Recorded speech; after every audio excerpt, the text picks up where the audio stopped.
কড়া রোদে আমের টক, তেলাপিয়াতে মিষ্টির শখ। আজ রাতভর নতুন স্বাদে আঙুল চাটবে ভাতের পাতে।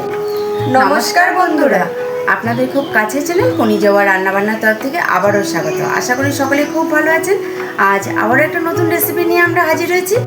বন্ধুরা, এটা আমরা তেলাপিয়া নামেই চিনি। আপনারা কি নামে চিনেন অবশ্যই কমেন্ট করে জানাবেন। আপনারা তেলাপিয়া মাছ তো অনেক ধরনেরই করে খেয়েছেন। আজ আমি আপনাদের দেখাবো এমন একটি জাদুকরি রেসিপি যেটা দেখলে আপনাদের জিভেও জল আসবে। এই গরমের দুপুরে যদি এরকম একটি টক ঝাল মিষ্টি রেসিপি থাকে, তাহলে যারা মাছ পছন্দ করে না তারাও অনায়াসে এক থালা ভাত শেষ করে দেবে। এর ভিতরে অনেক ছোট ছোট জাদুকরি টিপস থাকবে, যেগুলো জানতে হলে ভিডিওটিতে শেষ পর্যন্ত আমাদের সাথে থাকুন। চলুন মাছগুলি কেটে নেওয়া যাক।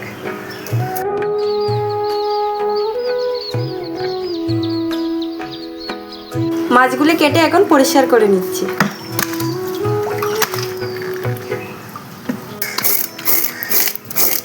মাছগুলি এখন আমি পিস করে নেব।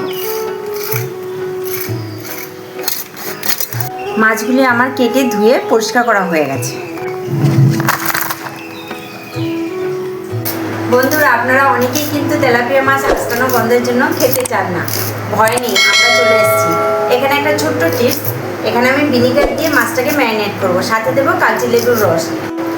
কাগজি লেবু যদি হাতের কাছে না থাকে, শুধু ভিনিগার দিয়ে আপনারা ম্যারিনেট করে নিতে পারেন। আমি এখন মাছটা ম্যারিনেট করে নেব।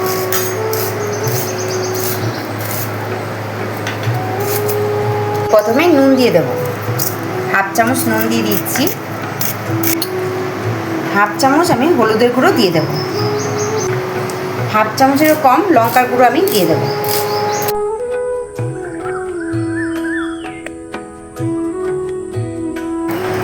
এক চামচ আমি এখানে ভিনিগার দেবো। যেহেতু কাগজি লেবু দেবো, তার জন্য আমি এক চামচ ভিনিগার দিচ্ছি। দেখুন, এখানে একটা কাগজি লেবু আমি কেটে নিয়েছি, এখান থেকে হাফ আমি দেবো।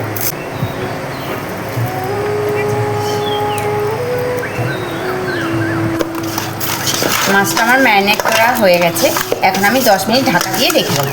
টক ঝাল মিষ্টি তেলাপিয়া কালিয়ার জন্য এখন আমটি কেটে নিচ্ছি আমি।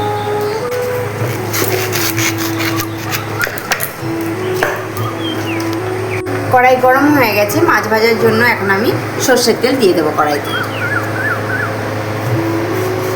তেলটা গরম হয়ে গেছে, এখন কড়াইয়ের চতুর্দিকে আমি তেলটা ছড়িয়ে দেবো, যাতে মাছটা লেগে না যায়। মাছ দেওয়ার আগে তেলের মধ্যে আমি অল্প নুন দিয়ে দিচ্ছি। তেলের মধ্যে মাছ দিয়ে দিচ্ছি ভাজা।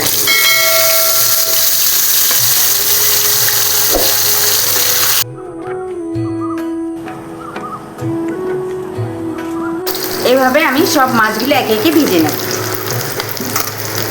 এখন আমি আদা রসুনটা বেটে নিচ্ছি।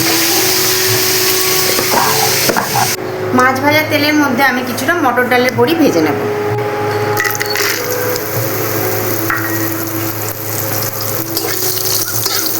কিছুটা ধনে আমি এখন বেটে নেব।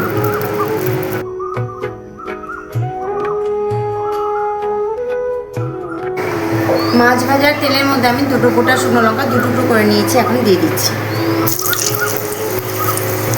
একটা তেজপাতা দুটো করে নিয়েছি, দিয়ে দিচ্ছি। অল্প গোটা জিরে আমি এখন তেলের মধ্যে দিয়ে দিচ্ছি। তেলের মধ্যে আমি কিছুটা আলু দিয়ে দেবো। এখন আমি জিরাটা বেটে নেব। সাথে আমি কাঁচা লঙ্কাও দিয়ে দিচ্ছি।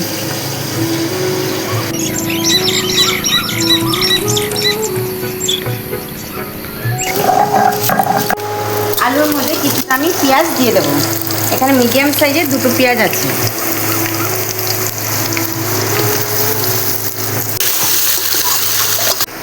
এখানে এক চামচ আদা, এক চামচ রসুন বাটা আছে, এখন আমি আলুর মধ্যে দিয়ে দেবো।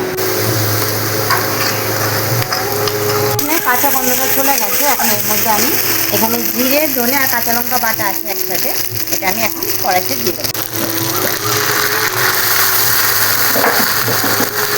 মশলা দেওয়া অল্প জল দিয়ে এখন আমি এটা কষাবো। অল্প আমি তরকারির মধ্যে নুন দিয়ে দেবো।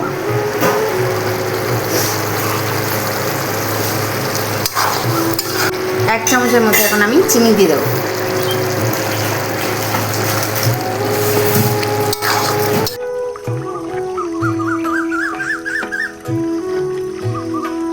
জিরে কাঁচা লঙ্কার কাঁচা গন্ধ চলে গেছে, এখন আমি হলুদ গুঁড়ো দিয়ে দেবো। এখানে একটা ছোট্ট টিপস, হলুদ গুঁড়ো আগে দিলে হলুদটা পুড়ে যাবে, কালো কালো হয়ে যাবে তরকারিটা, তার জন্য মশলা কষানো হয়ে যাওয়ার পর হলুদ গুঁড়ো আর লঙ্কার গুঁড়োটা দিয়ে দেবেন। অল্প লঙ্কার গুঁড়ো দিয়ে দিচ্ছি।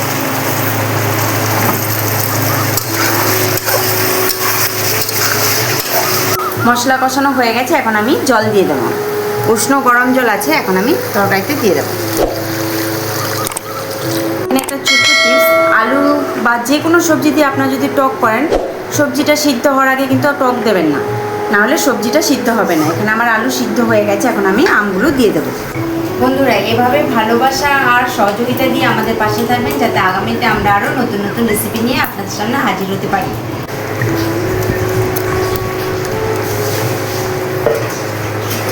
আবারও একটা ছোট্ট টিপস, মশলা কষানোর সময় কিন্তু শস্য পোস্ত দিয়ে মশলাটা কষাবেন না।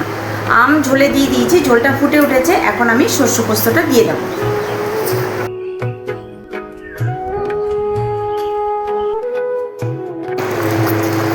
আমটা সিদ্ধ হয়ে এসছে, এখন আমি শস্য পোস্তটা এখন দিয়ে দিচ্ছি।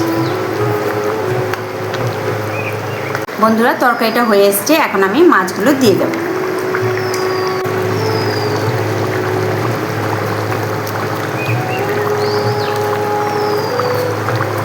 বন্ধুরা, তরকারিটা হয়ে এসছে, এখন আমি বড়িগুলো দিয়ে দেবো। আমাদের এই টক ঝাল মিষ্টি তেলাপিয়ার কালিয়ার রেসিপিটি যদি আপনাদের ভালো লেগে থাকে, অবশ্যই কমেন্ট করে জানাবেন, আর আপনাদের কাছের বন্ধুদেরকে অবশ্যই শেয়ার করবেন। আমাদের এই কলিজাবা রান্নাবান্না চ্যানেলটিতে যে সকল বন্ধুরা নতুন, তারা অবশ্যই সাবস্ক্রাইব করবেন, বেল আইকনটি ক্লিক করতে একদমই ভুলবেন না, যাতে নতুন নতুন রেসিপি সবার আগে আপনাদের কাছে পৌঁছে যায়। ভালো থাকবেন, সুস্থ থাকবেন, সবসময় আমাদের সাথে থাকবেন। আজকের মতো টক ঝাল মিষ্টি তেলাপিয়ার কালিয়ার রেসিপিটি এখানেই শেষ করলাম। নমস্কার, টাটা। কেমন হচ্ছে খেয়ে বলো? টক ঝাল মিষ্টি তেলাপিয়া মাছের কালিয়া। ও তেলাপিয়া মাছ হ্যাঁ আম দিয়ে করেছো না? হ্যাঁ, খেয়ে বলো কেমন হয়েছে। দুর্দান্ত দুর্দান্ত দুর্দান্ত দুর্দান্ত। মাছটা খেয়ে বলো নুন টুন ঠিক আছে নাকি মাছে? দেখছি দেখছি।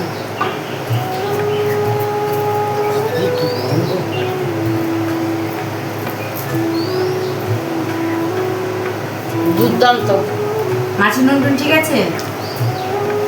বন্ধুরা, আমি মাছের যেভাবে টক করেছি দেখি। সেভাবে আপনারা করে দেখবেন, স্বাদ একই আসবে।